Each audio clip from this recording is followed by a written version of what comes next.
ಇಂದು ನಾವೆಲ್ಲರೂ ಇಲ್ಲಿ ನೆರೆದಿರುವ ಪ್ರಮುಖ ಕಾರಣ 77ನೇ ಗಣರಾಜ್ಯೋತ್ಸವದ ಆಚರಣೆ.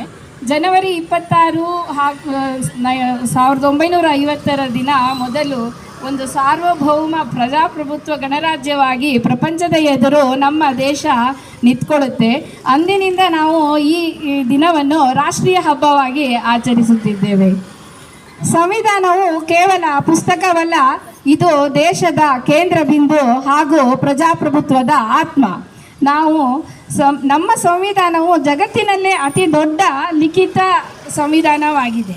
ಸಂವಿಧಾನದ ರಚನೆಯ ಹಿಂದೆ ನೂರಾರು ಜನರಿದ್ದು, ಮುಖ್ಯವಾಗಿ ಡಾಕ್ಟರ್ ಅಂಬೇಡ್ಕರ್, ಡಾಕ್ಟರ್ ರಾಜೇಂದ್ರ ಪ್ರಸಾದ್ ಹಾಗೂ ಡಾಕ್ಟರ್ ಸಚ್ಚಿದಾನಂದ ಸಿನ್ಹಾ ಹಾಗೂ BN ರಾವ್ ಸೇರಿ ನೂರಾರು ಮಂದಿ ಸೇರಿ ರಚಿಸಿದರು. ಇದನ್ನು ರಚಿಸಲು ಸುಮಾರು 2 ವರ್ಷ 11 ತಿಂಗಳು ಹಾಗೂ 18 ದಿನ ಬೇಕಾಗುತ್ತೆ. ಇದರಿಂದ ನಮಗೆ ಸಮಾನತೆ, ಭ್ರಾತೃತ್ವ ಹಾಗೂ ಅಭಿವ್ಯಕ್ತಿ ಸ್ವಾತಂತ್ರ್ಯವನ್ನು ನಮಗೆ ಉತ್ತಮ ಗೌರವಯುತವಾಗಿ ಜೀವಿಸಲು ಭಾರತದಲ್ಲಿ ಸಾಧ್ಯವಾಗಿದ್ದು ಈ ಸಂವಿಧಾನದಿಂದ.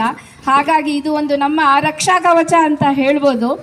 ಈ ಎಲ್ಲ ಮಹಾನ್ ವ್ಯಕ್ತಿಗಳನ್ನು ನಾವು ಈಗ ನೆನಪಿಸಿಕೊಳ್ಳುತ್ತಾ ಸಂವಿಧಾನದ ಉಳಿವು ಹಾಗೂ ಮಹತ್ವವನ್ನು ಮುಂದಿನ ಪೀಳಿಗೆಗೆ ಉಳಿಸುವ, ತಿಳಿಸುವ, ಕಾಪಾಡುವ ಸಲುವಾಗಿ ಈ ಗಣರಾಜ್ಯೋತ್ಸವವನ್ನು ನಾವು ಆಚರಿಸೋಣ.